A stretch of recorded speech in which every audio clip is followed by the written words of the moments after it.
परिवहन मंत्री प्रताप सरनाईक बोलतायत, पाहूयात। पुलिस स्टेशन में गुना दाखिल हुआ था और आज माननीय न्यायालय के सामने उनको जो शिवसैनिक थे उनको खड़ा कर दिया गया और पूरा बेलेबल केस उसमें था। इसलिए हमारे जो वकील है वकीलों ने बहुत अच्छी तरह से उनके बारे में कहा और न्यायाधीश महोदय ने उनको 15,000 के जो कॅश जामीन है वो मंजूर कर दिया। अभी वो बाहर आ गए। तुम्ही सकाळी एका बाईटमध्ये सांगितलं की ही गोष्ट खूप अगोदर घडली होती, कुठे ना कुठे परत आणण्याचं एक राजकारण आहे। कसं ही विकृती आहे।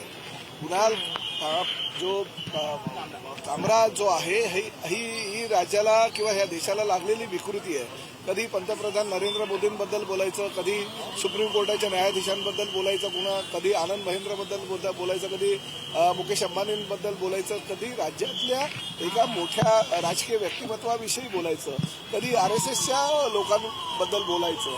त्यामुळे राज्यातील जी शांतता आहे ती शांतता भंग करण्यासाठी विरोधी पक्षाची लोक कुणाल कामराचा वापर करून घेतात असं चित्र सध्या तरी दिसतंय।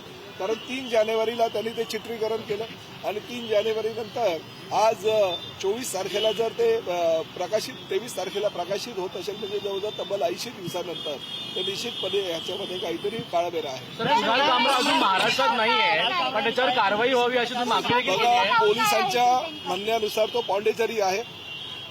विधिमंडळामध्ये खालच्या सभागृहामध्ये म्हणजे विधानसभेमध्ये माननीय मुख्यमंत्र्यांनी निवेदन दिलेलं आहे। वरच्या सभागृहामध्ये गृहमंत्र्यांनी योगेश कदम यांनी निवेदन केलेलं आहे। त्यामुळे खरं तर कुणाल कामरावर देशद्रोहाचा गुन्हा दाखल होणं गरजेचं आहे आणि तशा प्रकारची मागणी सुद्धा सभागृहातील अनेक सदस्यांनी केली।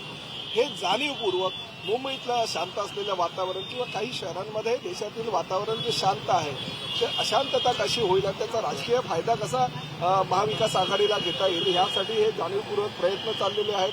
संजय राऊतांबरोबरचे त्यांचे जे फोटो आहेत ते पब्लिक झालेले आहे बुलडोजर घेऊन। आता तोच बुलडोजर त्या इलिगल स्टुडिओमध्ये घुसलाय।